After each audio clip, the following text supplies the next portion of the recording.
হযরতে মুআয সিংহের সিংহ শাবকের মতো ঝাঁপিয়ে পড়েছেন। হযরত আব্দুর রহমান বিন আওফ রাদিয়াল্লাহু তাআলা আনহু তিনি বলেন, দুটো যুবক তরুণ ছেলে দেখে আমি আশ্চর্য হলাম, বড় বড় বীরেদের মধ্যে এই ছোট ছেলেরা আসলো কেন? এর মধ্যে একজনে আমার জিজ্ঞাসা, চাচাজি শুনেছি মক্কা শরীফে মুহাম্মদ সাল্লাল্লাহু আলাইহি ওয়াসাল্লামকে, আমার হুজুরকে সবচাইতে বেশি কষ্ট দিয়েছে আবু জেহেল। আমরা তো আবু জেহেলকে চিনি না, চাচাজি আবু জেহেল কই একটু দেখা। হযরতে আব্দুর রহমান বলেন, আমি অবাক হয়ে গেলাম যে আবু জেহেলকে বড় বড় বীরেরা ভয় পায়, ছোট্ট ছেলে তারে তালাশ করে। আমি বলে দিলাম ওই যে দেখা যায় ওইটা হলো আবু জেহেল। বলার সঙ্গে সঙ্গে মুআয এবং মুআওয়াজ দুইজনে তরবারি ভাজতে ভাজতে আবু জেহেলের সামনে গিয়ে হাজির। আবু জাহেলকে তরবারি দিয়ে আঘাত করতেছে, আবু জেহেলও তাদেরকে তরবারি দিয়ে আঘাত ফিরাতেছে। এক পর্যায়ে আবু জেহেল মুআযের ডান হাত বাম হাতের উপরে কোপ মেরেছে। হযরত আব্দুর রহমান বলেন, আমি লক্ষ্য করে দেখলাম মুআযের হাতটা কেটে গিয়া বগলের চামড়ায় ঝুলে আছে, শুধু ডান হাত দিয়ে তরবারি চালাতেছে। এবার দেখা গেল বাম হাতটা ঝুলন্ত কর্তৃত হাত সামনে নড়াচড়া করে ডিস্টার্ব করতেছে বলে ডান হাত দিয়ে তরবারি চালাতে পারে না বলে হযরতে মুআয এবার নিজের কাটা হাতটা পায়ের তলে চাপ দিয়া বিরাট জোরে ঝটকা একটা টান মেরে বাম হাতটা ছিঁড়ে ফেলে দিয়া ডান হাতের তরবারি দিয়ে এমন জোরে আঘাত মারলেন, আবু জেহেল দুনিয়া থেকে জনমের মতো বিদায় হয়ে গেল। ভাইরা আমার, আল্লাহ রাব্বুল আলামিন এই জন্য কোরআনে কারীমের মধ্যে বলেছেন, ওয়া কানা হাক্কান আলাইনা নাসরুল মুমিনিন। পড়েন সবাই আমার সাথে, ওয়া কানা হাক্কান আলাইনা নাসরুল মুমিনিন। মুমিনদের জন্য সাহায্য করা আমি আল্লাহর জন্য হক, ওয়াজিব। মুমিনদের জন্য সাহায্য করা আমার জন্য ওয়াজিব হয়ে যায়। আমার বান্দাদেরকে আমি সাহায্য করে থাকি। জোরে বলেন সুবহানাল্লাহ ওয়া বিহামদিহি। ভাইরা আমার, এই কাজের জন্য রাসূল নিজে রক্ত দিয়েছেন, দেন নাই রক্ত? বলেন দেন নাই? আমরা কি করতে পারলাম? এখন পর্যন্ত একদিন জেল হলো না, জরিমানা হলো না, রক্ত দিলাম না, গাল মন্দ আসলো না। ইসলামী আন্দোলন করতে গেলে গাইল আসবে, মন্দ আসবে, অপপ্রচার আসবে, গালাগালি আসবে, আপনাকে মারা হবে, জেল জরিমানা হবে, সহ্য করতে হবে। তা না হওয়া পর্যন্ত আল্লাহর দিন কায়েম হতে কখনো পারে না। ভাইয়েরা আমার, রাসূল পাক সাল্লাল্লাহু আলাইহি ওয়াসাল্লামের শরীর মোবারক থেকে রক্ত পড়েছে উহুদের ময়দানে। বুখারী শরীফের হাদিসে আছে, রাসূল পাক সাল্লাল্লাহু আলাইহি ওয়াসাল্লামকে কাফেররা ঘিরে ফেলেছে। সাহাবায়ে কেরাম হুজুরকে ঘিরে রেখেছে যাতে করে কাফেরদের আঘাত না লাগে। রাসূলের শরীরকে হেফাজতের জন্য সাহাবীরা যে সমস্ত তীর নিজেদের পিঠে গ্রহণ করেছে।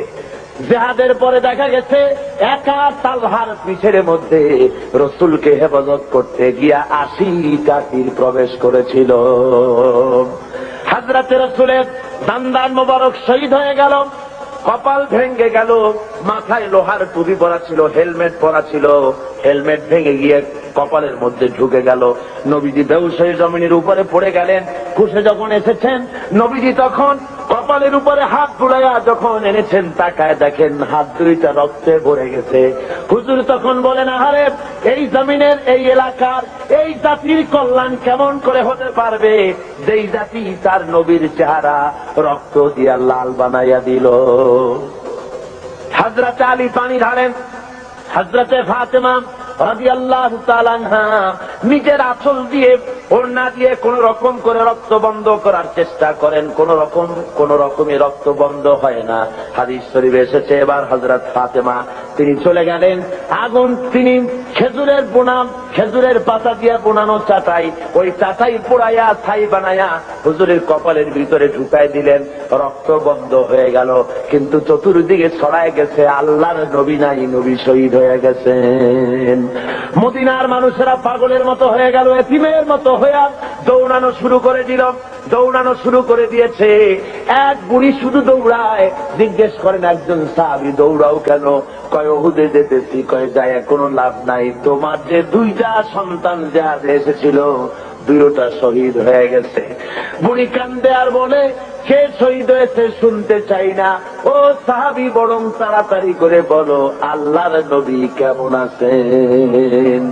আবার দৌড়ায় আর একজনে বলে, বুড়ি যাও কই? কয় যাচ্ছি ওহদের ময়দানে। কয়েকে কোনো লাভ নাই, কোনো লাভ নাই।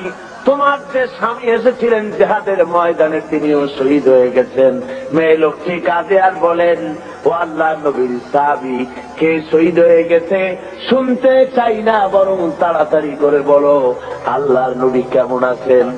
আরে ওই মেয়ে লোক দৌড়াতে দৌড়াতে সাহাবায়ে কেরাম পরিবেষ্টিত হুজুরের কাছে পৌঁছে গেছেন। যে দেখেন আল্লাহর নবী জিন্দা আছেন। হুজুরের এই জিন্দা চেহারা মোবারকের দিকে তাকায়া ওই মেয়ে লোকটি কেঁদে কেঁদে বলেন, ইয়া রাসূলুল্লাহ, স্বামী মরা শোক, দুইটা কলিজার টুকরা সন্তান মরা শোক, সব আমার কলিজা থেকে ধুয়ে মুছে সাফ হয়ে গেছে। হুজুর আপনি জীবিত আছেন, এটাই মুসলমানের জীবনের সান্ত্বনা। আল্লাহ রাসূল নিজে রক্ত দিলেন, সাহাবায়ে কেরাম রক্ত দিলেন, জান দিলেন, শাহাদাত বরণ করলেন। সুতরাং শাহাদাতের মৌত হলো মুসলমানদের জন্য সর্বশ্রেষ্ঠ মৌত। এর চাইতে বড় মৌত আর হতে পারে না। সেই জন্য বলছি, আসুন আল্লাহর দেওয়া বিধান কায়েমের জন্য মুসলমানদেরকে অগ্রসর হতে হবে, জান দিতে হবে, মাল দিতে হবে, রক্ত দিতে হবে। আল্লাহ রাব্বুল আলামিনের এই পথে চলতে গেলে সব কিছুই করতে হয়। আল্লামা ইকবাল বলেছেন, বাতিল সে দবনে ওয়ালে আয়ে আসমান হি হাম, বাতিল সে দবনে ওয়ালে আয়ে আসমান হি হাম, सोबर कर चुका है तू इम्तिहान हमारा। বাতিলের সামনে মাথা নত করা জাত আমরা নই। হে আকাশ, হে জমিন, বহুবার তোমরা দেখেছো আমরা পরীক্ষায় উত্তীর্ণ হয়েছি।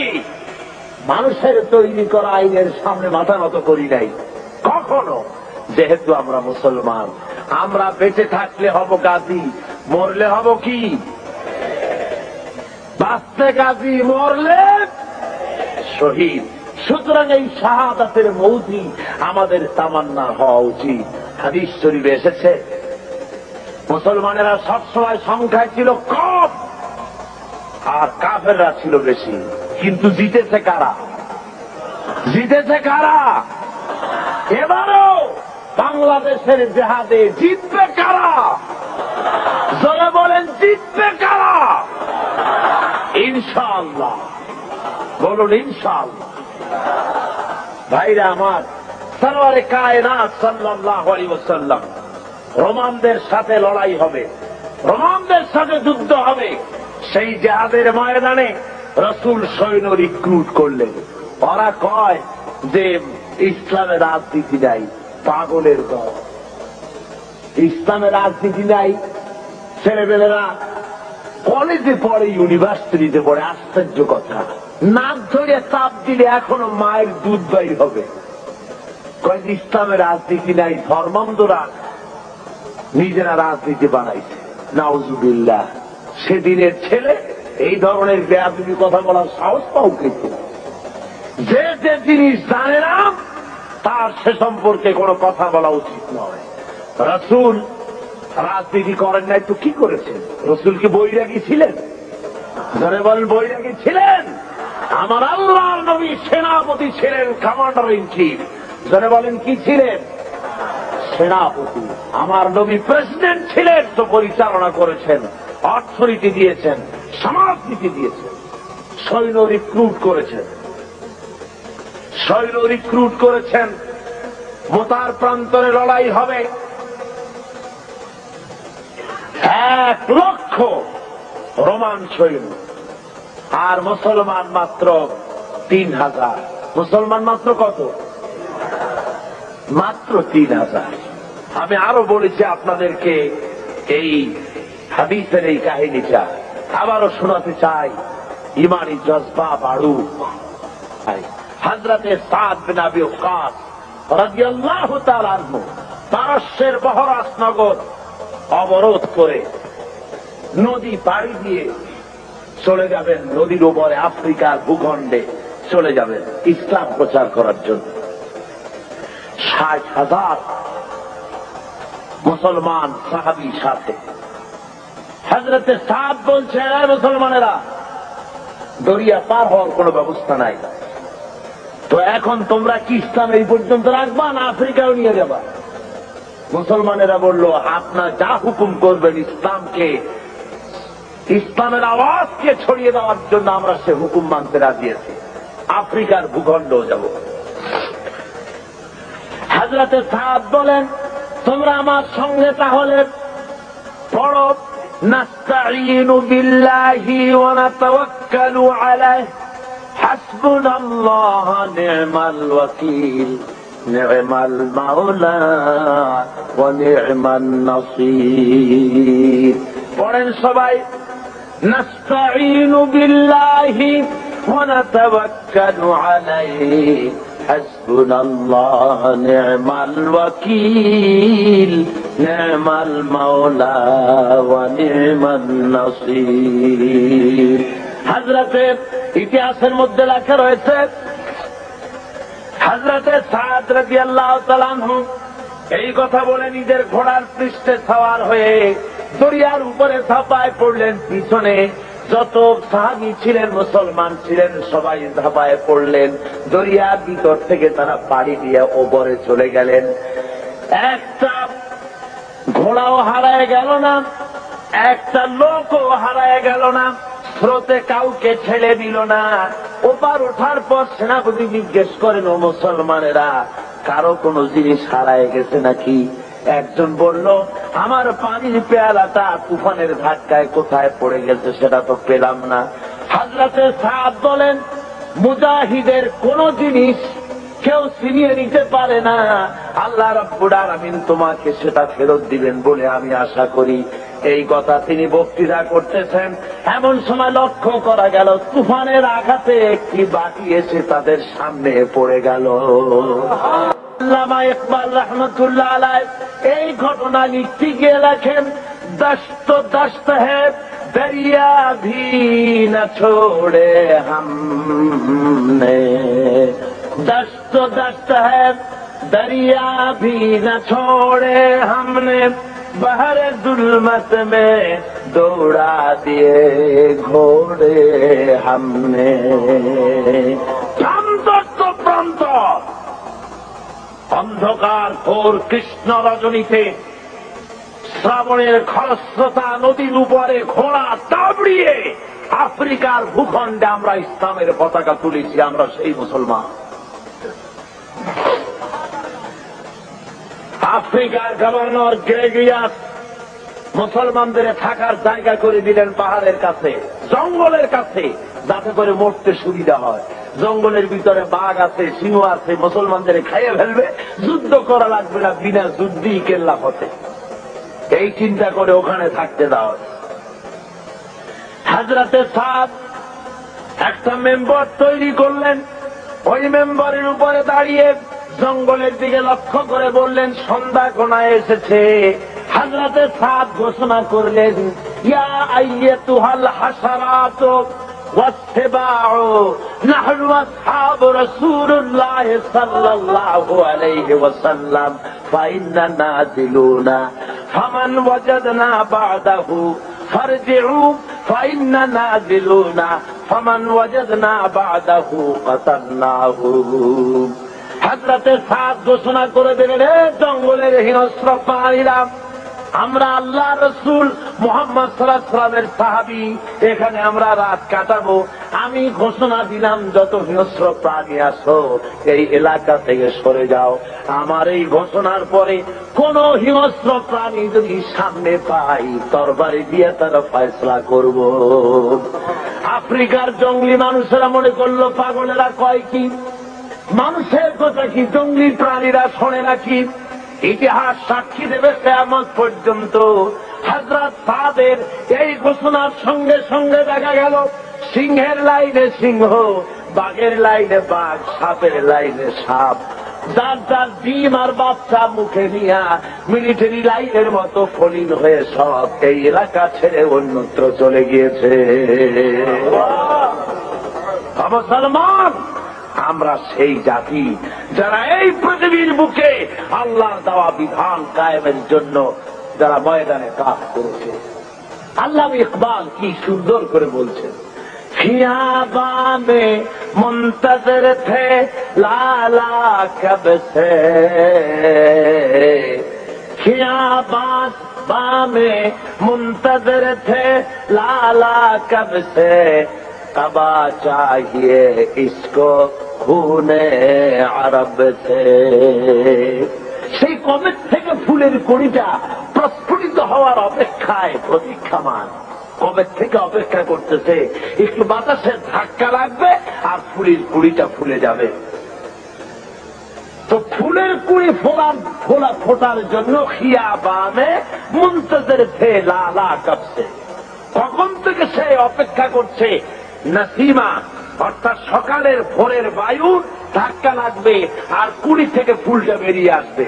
আল্লামা ইকবাল বলেন, ফুলের জন্য ধাক্কা দরকার বাতাসের, কুড়ি থেকে বেরিয়ে আসার জন্য, পর্দা ফেটে প্রস্ফুটিত হওয়ার জন্য।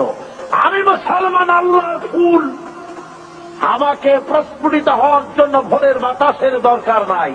আমার জন্য দরকার বদরের ওহদের শহীদের রাঙা একটা জামার দরকার। ওই শহীদের রক্ত ভেজা জামা যদি আমার গায়ে দেওয়া হয়, সারা বিশ্বে আমি বিস্ফোরিত হয়ে পড়ব।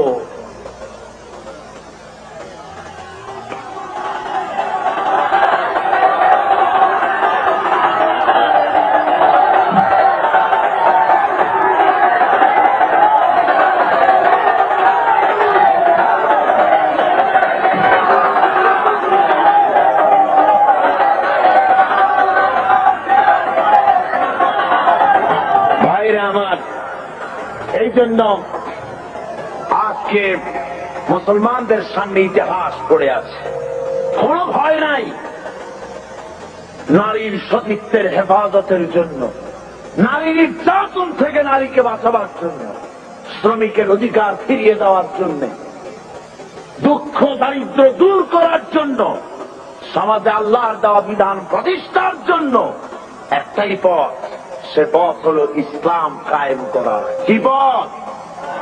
ইসলামের কোন বিকল্প আছে? জোরে বলেন, আছে? কোন বিকল্প নাই। এই রাস্তায় কাজ করতে হবে, আর কাজ করলেই আল্লাহর মতো পাওয়া যাবে। আপনার বিপদ হবে যত ঘনীভূত, আল্লাহর রহমত হবে তত ত্বরান্বিত। এই থিওরিটা মুখস্থ করুন। ইসলামের জন্য আপনার উপরে বিপদ হবে যত ঘনীভূত, আল্লাহর রহমত হবে আপনার প্রতি তত ত্বরান্বিত। জোরে বলেন সুবহানাল্লাহ, জোরে বলেন সুবহানাল্লাহ। পূর্ণ করেছেন শহীদি মৌত যদি কারো নসিব হয়ে যায়, তাহলে সে মৌত পিঁপড়ায় কাটা যন্ত্রণার চাইতে আর বেশি কিছু হয় না। মানুষ মরে যাবে, শহীদি মৌত যদি নসিব হয়ে যায়, মরার সঙ্গে সঙ্গে এদিকে মরবে আর ওদিকে আল্লাহ রাব্বুল আলামিনের সঙ্গে দিদার নসিব হয়ে যাবে। এই ময়দানে কাজ করতে আসবেন, অস্ত্রপাতির প্রয়োজন নাই, জনসংখ্যা বেশি দেখার দরকার নাই। আল্লাহ বলেছেন, ঈমান যদি মজবুত হয় তাহলে তোমার যা দরকার আমি দিয়া দিব। ইন তানসুরুল্লাহ ইয়ানসুরকুম, তুমি যদি আল্লাহর মদদ করো আল্লাহ তোমাকে সাহায্য করবেন। তার মানে হলো তোমরা যদি ইসলামের সাহায্য করো আল্লাহ তোমাকে সাহায্য করবেন। জোরে বলেন সুবহানাল্লাহ। আল্লাহর সাহায্য করো, ইসলামের সাহায্য করো, তোমাকে আল্লাহ সাহায্য করবেন। তাওহীদ কি আমানত सीनों में है हमारे। আল্লামা ইকবাল বলেন, তাওহীদ কি আমানত सीनों में है हमारे, मुमकिन नहीं मिटाना नाम निशान हमारा। একাত্মবাদের আমানত আছে সিনার মধ্যে, আমরা ভয় পাই না কাউকে, যেহেতু আমরা কাপুরুষ নই, আমরা মর্দে মোমেন। আমরা কারা বলুন? ভয় পাই না। সুতরাং আমাদের অস্তিত্ব মাটি থেকে মিটিয়ে দেওয়ার ক্ষমতা কারণ না। আল্লাহ রাব্বুল আলামিন বলছেন, শুনুন, ওয়াকাতিলুহুম হাত্তা লা তাকুনা ফিতনাতুন ওয়া ইয়াকুনা আদ-দীনু কুল্লুহু লিল্লাহ। সংগ্রাম করো, লড়াই করো সেই পর্যন্ত যতক্ষণ আমার দিন কায়েম না হয়, ফিতনা ফাসাদ দুনিয়া থেকে মূলোৎপাটিত যতক্ষণ না হয়, ততক্ষণ পর্যন্ত তোমরা লড়াই করতে থাকো আমার দিন কায়েম না হওয়া পর্যন্ত। ইল্লা তাফআলুহু তাকুন ফিতনাতুন ফিল আরদি ওয়া ফাসাদুন কাবীর। তাকুন ফিতনাতুন ফিল আরদি ওয়া ফাসাদুন কাবীর। যদি এই সংগ্রামে লিপ্ত না হও, যদি এই জিহাদে শরীক না হও, তাহলে বিরাট ভাঙন আর বিপর্যয় তোমাদের জন্য চলে আসবে। সুতরাং এই ময়দানে তোমাদের আসতে হবে। এটা হলো শাহাদাতের ময়দান। এই ময়দানে আসতে পরে আল্লাহর দ্বীন কায়েমের জন্য যদি চেষ্টা করেন, তাহলে রক্ত দেওয়া লাগে, জান দেওয়া লাগে, মাল দেওয়া লাগে। কবি বলতেছেন, ये शहादत रहे उल्फत में कदम रखना, लोग समझते हैं आसा है मुसलमान होना। লোকেরা মনে করে মুসলমান হওয়া খুব সহজ। না, মুসলমান হওয়া সহজ নয়। আল্লাহর দ্বীন জমিনে কায়েমের জন্য এটা শহীদ ঈদগাহ, ইসলামের পতাকা কামড়াইয়া ধুইয়া উঁচা করে রেখে দিয়েছে। ভাইরা আমার, হযরতে আবু উবাইদা বলেন, আমি হযরতে জাফরের মাথা, পা, হাত এবং দেহ সব এক জায়গায় করে পায়ের তালু থেকে শুরু করে পেশানি পর্যন্ত চুমা খাইলাম। কাফনের কাপড় পরাইয়া দাফন করে দিলাম, রক্ত মাখা শরীর নিয়া। যেহেতু যারা শহীদ হয়ে যায় তাদেরকে গোসল করানো হয় না। অমিয়া শহীদ হওয়া বড় সোজা ব্যাপার না, কঠিন ব্যাপার। শাহাদাতের মউত এত বরকতপূর্ণ মউত, রক্ত মাখা জামা গায়ে দিয়া, জুতা জামা যা থাকে ওই অবস্থায় তাকে কবরের মধ্যে শোয়াই দেওয়া হয়, গোসল দেওয়ানো হয় না। কোন থামুন, কোন মৌলানা সাহেব মনে করবেন না, থামো, কোন মৌলানা সাহেব মনে করবেন না আমি যদি হা করে তাকবীর দেই তাহলে আমার প্রেস্টিজ কনসার্ন হবে। এ ধরনের অসুবিধা হবে কেন? আলেম, পীর, বুজুর্গ, অফিসার, শিক্ষক, ছাত্র, শ্রমিক, মেহনতি জনতা, সমস্ত মানুষ এক মুহূর্তের ভিতরে গায়ের সমস্ত শক্তি গলার কাছে নিয়ে আসে। জীবনের শ্রেষ্ঠ একটি স্লোগান দিবেন, সারা জীবনের শ্রেষ্ঠ একটি স্লোগান, এমন জোরে আওয়াজ তুলবেন কাফেরের কলিজা থরথর করে কাঁপবে। মুনাফিক মুনাফিকি ছেড়ে দিয়ে ইসলামের কোলে চলে আসবে। পারবেন না? দুহাত উঁচু করে সিংহের মতো গর্জে উঠবেন, আকাশ বাতাস মথিত করে আওয়াজ চলে যাবে আরশে আযীমে। জোরে সরে দুহাত উঁচু করে সমগ্র শক্তি নিয়ে বলেন, নারে তাকবীর। আরো জোরে নারে তাকবীর। ইসলাম, ইসলাম।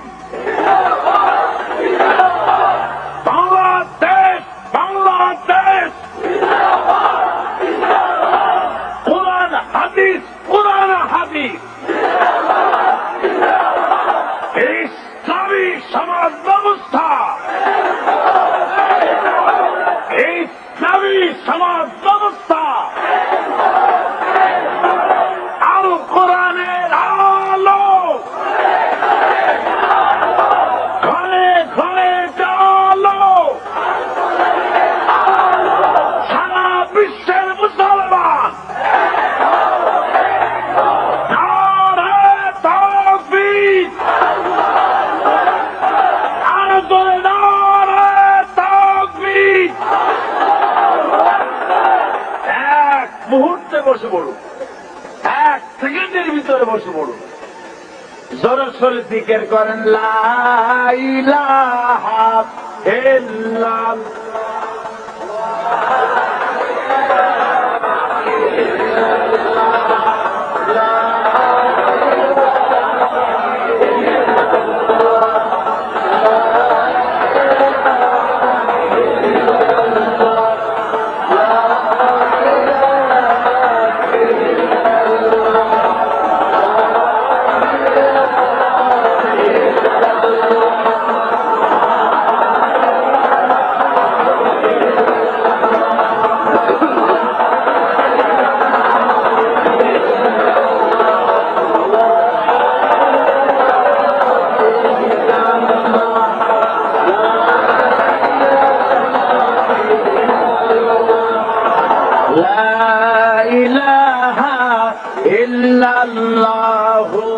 মুহাম্মাদুর রাসূলুল্লাহ। ভাইরা আমার, আল্লাহর দেওয়া বিধান জমিনের উপরে কায়েমের জন্য আমাদেরকে এগিয়ে আসতে হবে। মোনাজাত আর বেশি দেরি হবে না, অল্প সময়ের মধ্যে মোনাজাত করে দেব। যেহেতু বহু দূর দরাজ থেকে লোকেরা এসেছেন, রাত আজকে বেশি করা হবে না। আপনারা দাঁড়ানো মানুষেরা বসে পড়বেন। আল্লাহর দেওয়া এই বিধানকে বাংলার জমিনে কায়েম করার জন্য আমরা সকলে ঐক্যবদ্ধ হব এবং কিছু কথা বলবো, অত্যন্ত জরুরি যে কথাগুলি আপনাদের শুনতে হবে। আল্লাহ রাব্বুল আলামিন আমাদের সকলকে এই রাস্তার উপরে পরিচালিত হওয়ার তৌফিক দান করুন, যেন তার দ্বীনকে আমরা যেন এগিয়ে নিয়ে যেতে পারি এবং সত্যিকারের মুসলমান হতে পারি। জোরে বলেন আমিন।